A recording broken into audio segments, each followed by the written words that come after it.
Two blacked-out cruisers, two very different philosophies. The Scout Bobber is light, liquid-cooled, and built for flickable street riding, while the Chief Dark Horse leans into big-inch, air-cooled muscle and old-school attitude. Here's how these two Indians stack up. The Scout Bobber leans into a mean, minimalist look. Chopped bobber fenders, a blacked-out headlight nacelle, a solo bobber-style seat, and wide sidewall Pirelli MT60 RS tires wrapped around 16-inch cast wheels. The Chief Dark Horse goes bigger and blacker still, with gloss black finishes front to back, bobbed fenders, exposed rear shocks, a slim headlight bucket, drag handlebars, and a menacing 19-inch machined black front wheel that dominates its stance. Both bikes wear the Dark Horse blacked-out treatment well, but the Chief's larger proportions and exposed mechanicals give it a heavier, more old-school custom presence, reminiscent of classic American iron, than the Scout's compact street tracker-inspired vibe that feels more contemporary and urban. The Scout Bobber runs a completely redesigned, liquid-cooled 1250cc Speed Plus V-twin, producing 105 horsepower and 82 pound-feet of torque at 6,300 RPM. Mated to a 6-speed gearbox with a wet clutch, it's a modern engine architecture built for responsiveness, closed-loop fuel injection, and smoother thermal management thanks to its liquid cooling. The Chief Dark Horse instead uses the air-cooled 1890cc 116 cubic inch Thunderstroke 116 V-twin, making 120 pound-feet of torque at a lazy 2,900 RPM, backed by rear cylinder deactivation to manage heat buildup at stoplights and in slow traffic. The Scout chases horsepower and revs. The Chief chases low-end grunt and old-school character, favoring displacement and leverage over RPM. Riders who want a bike that spins up quickly and rewards throttle input will prefer the Scout, while those chasing a torquey, unhurried power band that pulls hard from just off idle will gravitate toward the Chief's bigger, slower-turning V-twin. On the road, the Scout Bobber's extra revs and lighter mass translate into quicker acceleration off the line and a more athletic feel, especially through twisty roads and stop-and-go traffic where its agility shines. The Chief Dark Horse counters with a wall of low RPM torque that pulls hard from idle, ideal for roll-on passing power on the highway without needing to downshift or chase revs. Neither bike is about outright speed or track day thrills, but the Scout feels closer to a performance-oriented cruiser that rewards a spirited right hand, while the Chief delivers a heavier, more deliberate thrust that suits relaxed boulevard cruising, long straightaways, and effortless highway overtakes alike.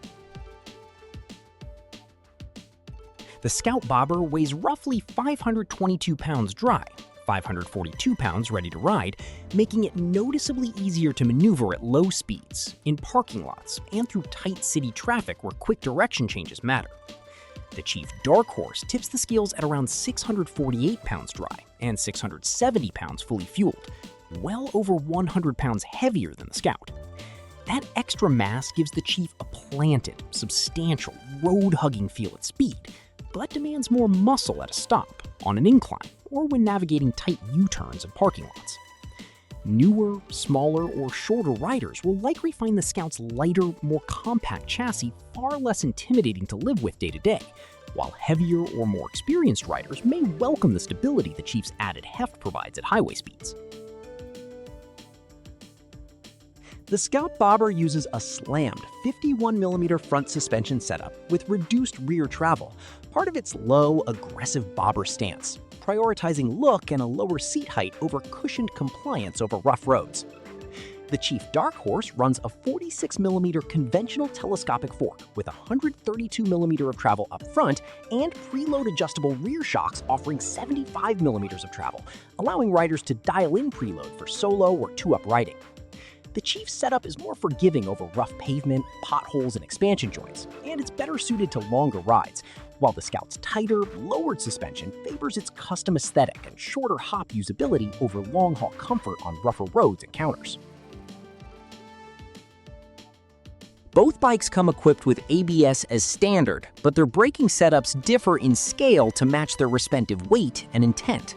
The The Scout Bobber uses a 298mm front disc with a dual piston caliper and a 298mm rear disc with a single piston caliper, paired with a linked braking system front to rear for more balanced stopping power. The Chief Dark Horse uses a larger 300mm floating front disc with a 4-piston caliper and a 300mm rear disc with a 2-piston caliper, sized to reliably haul down its considerably heavier mass from highway speeds. The Scout Bobber's braking package is lighter duty by comparison, which is entirely appropriate given its lower curb weight and nimbler, quicker stopping dynamic in city riding. In practice, both bikes provide confident, predictable stopping power for their respective platforms and riding styles, though the Chief's larger, higher piston count brake components are ultimately doing comparatively more work given the extra heft they're tasked with slowing down.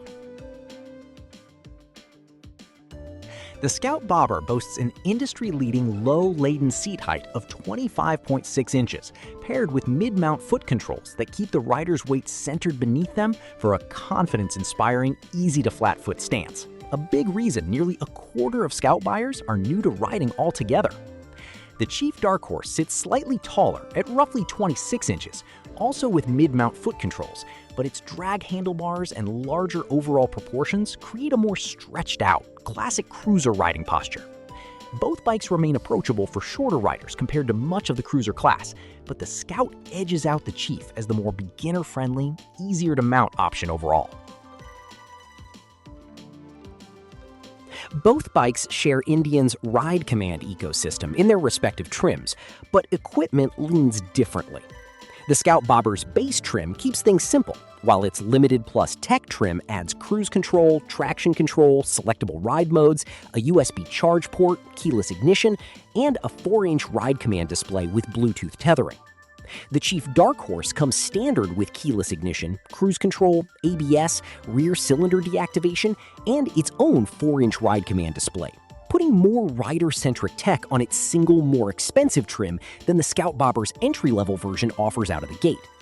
Riders wanting the fullest tech suite on the Scout will need to step up to the pricier Limited Plus Tech trim, effectively closing that equipment gap, but adding to the price. The Indian Scout Bobber starts at around $12,999 MSRP in base trim, climbing to around $15,199 for the fully loaded Limited Plus Tech version, making it one of the more accessible entries into the entire Indian lineup. The Chief Dark Horse starts considerably higher, at roughly $18,499 to $18,999 MSRP, depending on color option, before any dealer fees or accessories are added. That roughly $5,500 to $6,000 gap reflects the Chief's larger engine, more standard equipment, and bigger overall footprint and materials cost. Buyers on a tighter budget, or those wanting a second bike or an easy first cruiser, will find the Scout Bobber the easier purchase to justify financially, while Chief buyers are paying for displacement, presence, and standard fit technology. These two Indians serve different riders entirely, and the better bike really comes down to what kind of ride you're after. The Scout Bobber is the better choice for new riders, commuters, or anyone wanting a light, revvy, affordable cruiser that's easy to flick through traffic in tight corners.